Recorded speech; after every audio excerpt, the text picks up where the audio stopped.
Assalamualaikum warahmatullahi wabarakatuh. Selamat pagi anak-anak semuanya. Semoga kita sehat ya dalam lindungan Allah Subhanahu wa taala.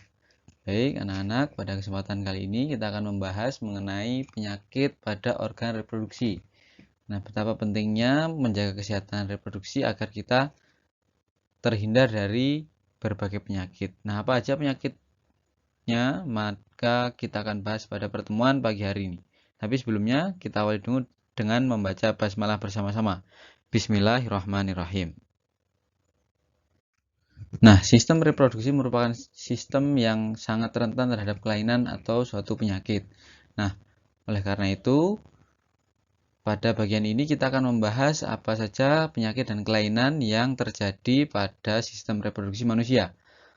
Dan betapa pentingnya nanti kita akan juga bahas bagaimana kemudian menjaga kesehatan reproduksi manusia agar terhindar dari penyakit dan kelainan yang kita bahas pada pagi hari ini.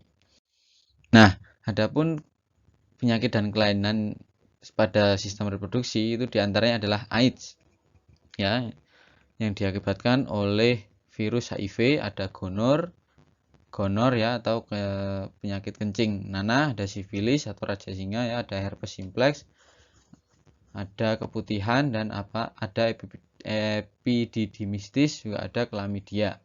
Nah, serta bagaimana kemudian nanti pencegahan penyakit dari organ reproduksi atau alat reproduksi. Nah, yang pertama adalah AIDS atau Acquired Immune Deficiency Syndrome. Disebabkan oleh virus HIV, yaitu Human Immune Deficiency Virus ya.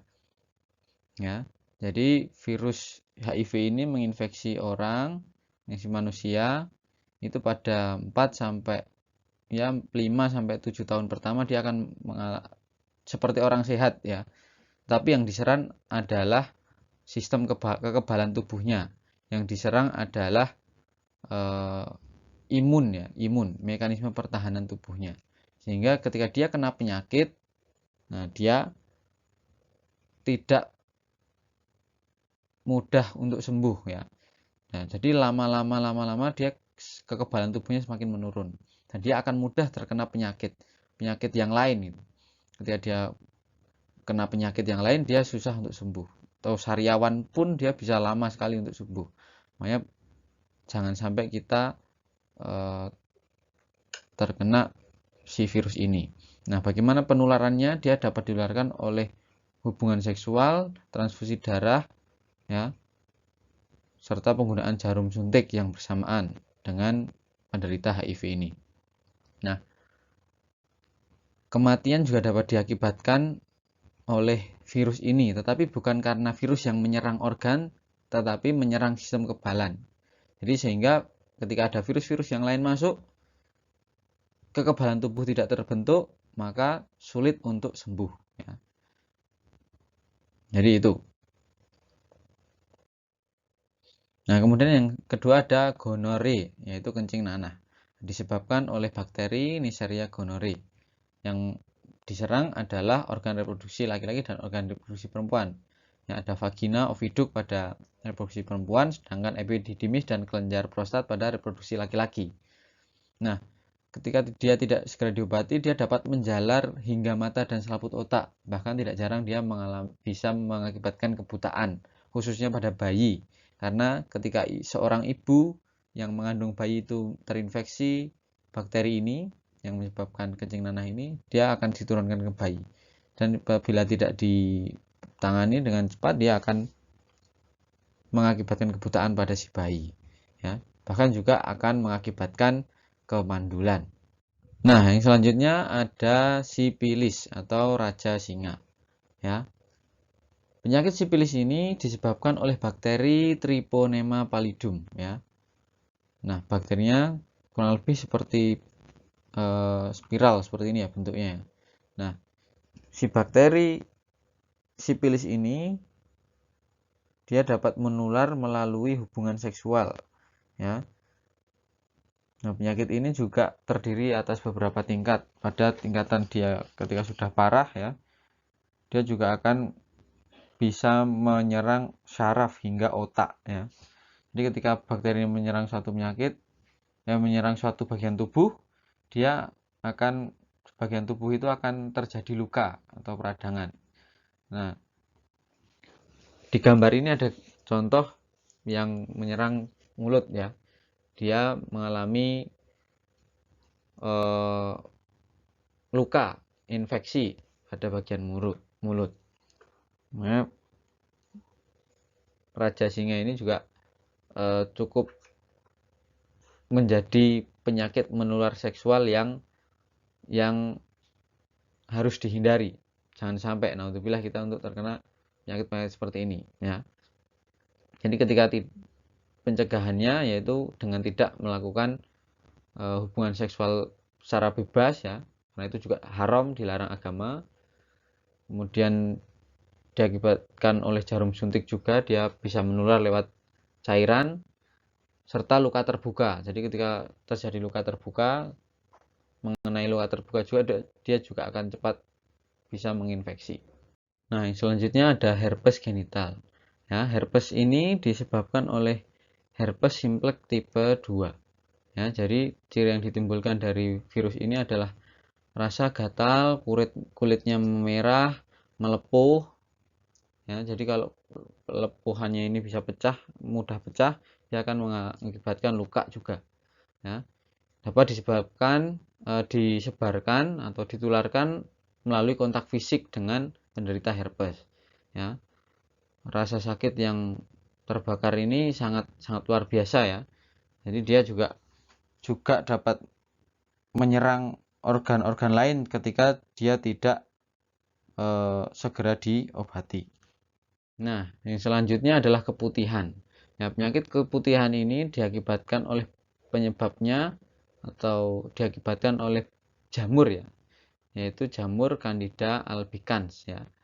Nah, jamur ini berada pada organ wanita, organ kewanitaan.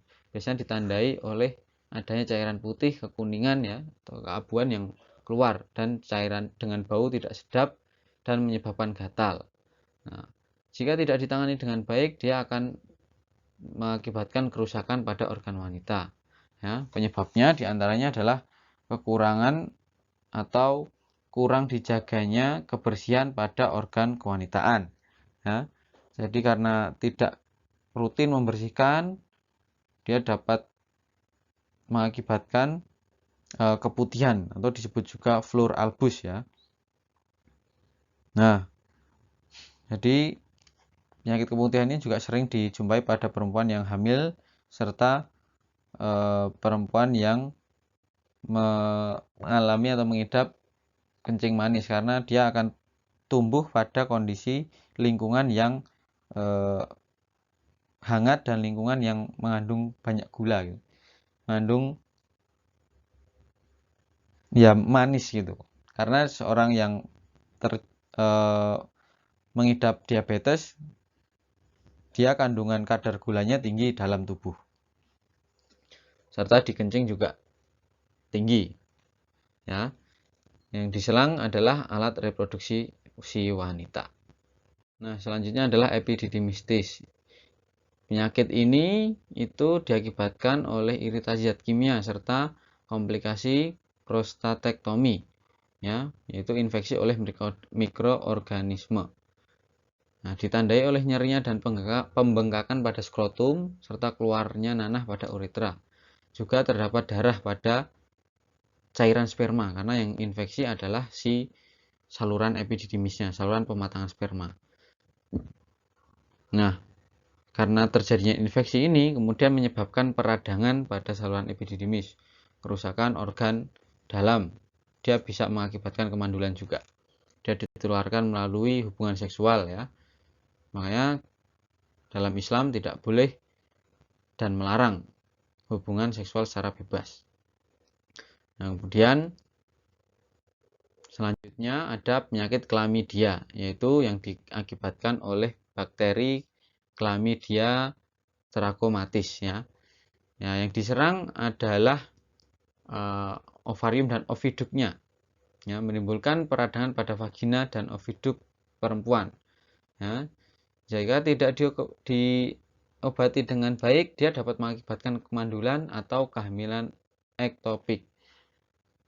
Kemandulan dan kehamilan ektopik ini disebabkan oleh bakteri yang memicu adanya penyumbatan pada tuba Fallopi atau pada oviduk. Ya, jadi ektopik ini merupakan ketika bakteri ini menyumbat, ya, ada penyumbatan pada oviduk, pada tuba Fallopi akibat infeksi bakteri ini. Nah, janin yang berkembang itu bukan pada ovarium, tapi berada pada oviduk. Nah, maka harus diatasi dengan operasi. Ya, ini juga apabila tidak diatasi dengan baik, dia juga dapat mengakibatkan peradangan dan pendarahan. Karena ketika si janin berkembang tidak pada tempatnya, dia akan merusak jaringan yang lain ketika dia berada pada saluran si tuba Fallopi ini. Nah, itu tadi diantara penyakit yang kita pahami dan harus kita hindari. Nah, sekarang bagaimana kemudian menjaga penyakit atau upaya pencegahan dari penyakit itu tadi secara umum. Nah, yang pertama adalah bersih, ya, yaitu dengan membersihkan alat kelamin bagian luar setiap membuang air kecil maupun air besar, ya, dari depan ke belakang. Kenapa kok dari depan ke belakang? Karena agar tidak terjadi infeksi ketika banyak bakteri, ya. Jadi karena organ belakang, ya, organ anus itu kan banyak mengandung bakteri, ya, jadi depan ke belakang. Kemudian menjaga alat kelamin agar selalu kering, ya, karena kondisi lembabnya sekitar alat kelamin itu dapat memicu berkembangnya bakteri, ya. Selanjutnya yaitu dengan menjaga kenyamanan, menggunakan celana dalam yang berbahan katun serta lembut, serta dapat menyerap keringat dan tidak terlalu ketat, ya. Serta rutin ganti celana dalam setiap 2 kali sehari, ya. Gunakan celana dalam yang nyaman serta rutinlah mengganti celana dalam. Itu upaya untuk menjaga kesehatan reproduksi laki-laki khususnya, ya, semuanya laki-laki maupun perempuan. Kemudian mencukur rambut. Nah, apabila ada yang diantara kita semua yang telah tumbuh rambutnya di sekitar alat reproduksi, maka harus rutin dicukur ketika dia sudah panjang, karena ketika dia panjang dia akan dapat mudah menjadi tempat sarangnya bakteri. Nah, selanjutnya dengan cara olahraga serta makanan-makanan sehat, ya. Jadi rajin berolahraga serta mengonsumsi makanan yang sehat, sayur dan buah serta makanan-makanan yang mengandung gizi dan gizi yang seimbang. Dia penting juga untuk menjaga kesehatan reproduksi. Karena asupan-asupan nutrisi, asupan-asupan makanan itu menentukan kualitas reproduksi kita, baik laki-laki maupun perempuan. Nah, itu saja pada pelajaran pagi hari ini. Terima kasih dari Ustadz. Assalamualaikum warahmatullahi wabarakatuh.